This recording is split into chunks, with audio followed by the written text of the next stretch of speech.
Дело не во мне. Совсем не в том, что конкретно меня не пустили на выборы. Дело именно в вас. Возьмите свой возраст и прибавьте к нему 6 лет. Вот столько вам будет тогда, когда у вас появится следующая теоретическая возможность голосовать на выборах президента. И тем самым повлиять на то, что происходит в стране. И у вас всех, к сожалению, есть гарантия, что эти 6 лет ваш доход, ваш уровень жизни будет либо падать, либо стоять на месте. Весь мир будет понемножку расти, будут рождаться новые идеи, появляться новые технологии, а Россия постепенно погружаться в болото. И это не мое пророчество или предположение. Это факт от официальной статистики правительства России. Есть ясная тенденция. Реальные доходы населения падают уже 4 года подряд. То есть каждый год мы становились немножечко беднее. И согласитесь, ну вот не похоже, что эти люди могут как-то исправиться и работать лучше. Они сами зашли в тупик и страну нашу завели в тупик. Они деградировали и исправиться уже просто не могут. Почему? Потому что любая, даже самая хорошая власть деградирует, если не конкурирует на выборах, не испытывает давления со стороны общества. Именно так это работает. Ты президент, но постепенно расслабился, обленился, или проворовался, или окружение твое людям разонравилось. И ты проигрываешь выборы. Власть меняется. Ну или не проигрываешь, но твой конкурент получает так много голосов, что ты понимаешь. Ну, этот народ мне шлет сигнал. Алло, президент, ну ты приди в себя и начни работать. И ты начинаешь работать под этим давлением. Видишь, ага, Навальный приобрел популярность как борец с коррупцией. Давай-ка и я создам антикоррупционное бюро, по примеру Сингапура. Ну или, что-то к Навальному ходит много людей на встречи, и все они говорят про низкие зарплаты. Наверное, ж никто не верит больше моему правительству, что средняя зарплата в России 36 тысяч рублей. Дай-ка я из его программы украду повышение минимальной зарплаты. Тогда к Навальному пойдет людей меньше, а его голоса достанутся мне. Или много молодежи у Навального. Наверное, ж мне, Путину, стоит не просто болтать 18 лет о профессиональной армии, а вести ее уже наконец и отменить призыв. А еще вплотную заняться разрушенным образованием. И так далее, и так далее, и так далее. Так устроено во всех нормальных, богатых странах. Если устроено иначе, то страна беднеет, нищает, отстает. Ровно это мы и видим.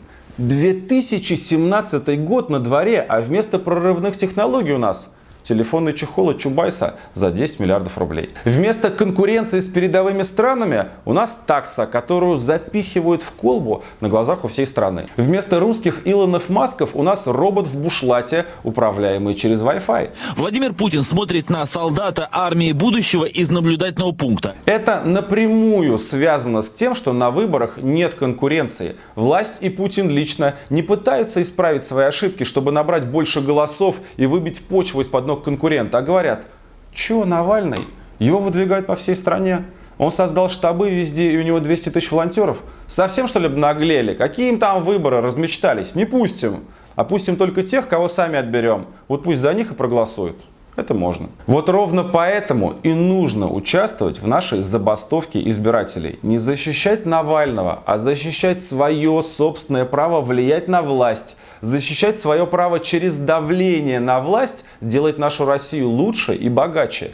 И я, и весь наш штаб будем сейчас этим заниматься. У нас есть план, и я вас призываю присоединиться к нашим действиям. Если мы не можем давить на них в ходе предвыборной борьбы, они нас выкинули, ну, значит будем давить на них тем, что не пойдем на выборы и не признаем их результата. Они этого страшно боятся. Он вчера уже, жулик Песков, заявил, что мои призывы к забастовке избирателей должны проверить правоохранительные органы. Им важно изобразить, что народ России верит в выборы и согласен с такой конструкцией. А мы будем доказывать, что нет. Граждане России хотят и требуют нормальной конкуренции. Мы будем разворачивать большую кампанию за то, чтобы, с одной стороны, убедить всех участвовать в забастовке и не идти на выборы. С другой стороны, посчитать, какое же реальное количество людей пришло на участки, и не дать Путину сфальсифицировать эту цифру.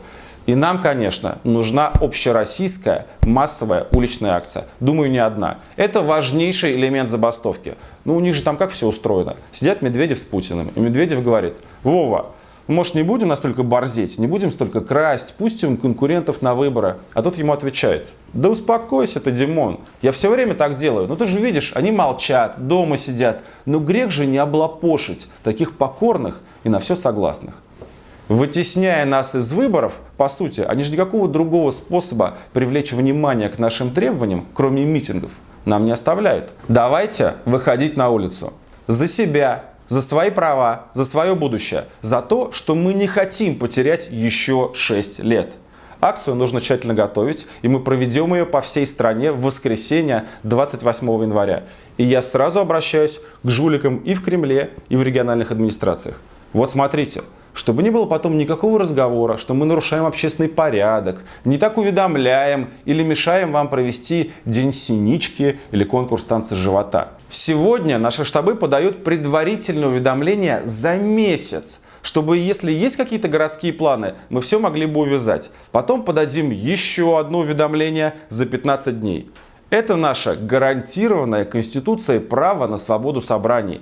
Мы полностью выполняем все процедуры.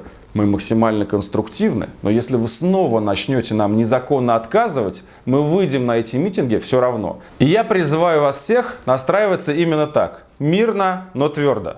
Тут вещь простая. Либо мы боремся за свою страну, либо без борьбы отдаем ее этим бездарным жуликам.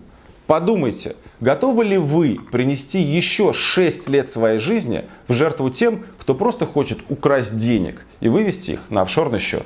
Подписывайтесь на наш канал, здесь говорят правду.